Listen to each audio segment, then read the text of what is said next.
Bahan sayuran wortel yang dijual pedagang di Pasar Batu Merah dan di Pasar Mardika Kota Ambon didatangkan pihak agen wortel dari Medan menggunakan river kontainer.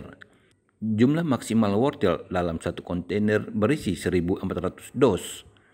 Tercatat 4 agen penyuplai wortel beraktivitas di Kota Ambon, 2 agen di Pasar Batu Merah dan 2 lainnya di Pasar Mardika. Tercatat 4 agen penyuplai wortel beraktivitas di Kota Ambon, 2 agen di Pasar Batu Merah dan 2 lainnya di Pasar Mardika.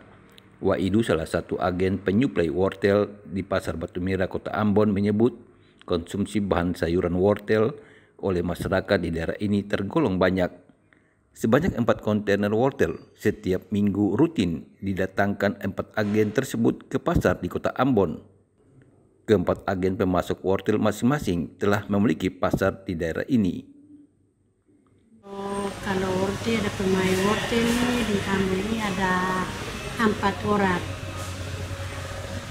Satu kali masuk itu 4 kontainer. Berapa lama itu? 1 minggu.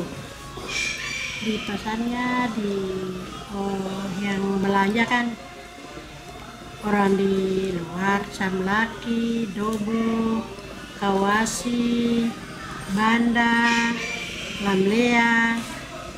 Setelah itu di Pasar Mardika, Batu Merah. Harga wortel, kata Waidu, mengalami kenaikan pasca Natal dan Tahun Baru karena adanya gagal panen di daerah sentra produksi di Medan.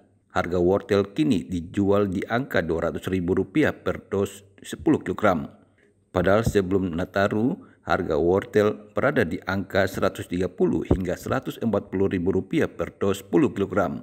Ridwan Makassar dan Usman Tuan Kota melaporkan.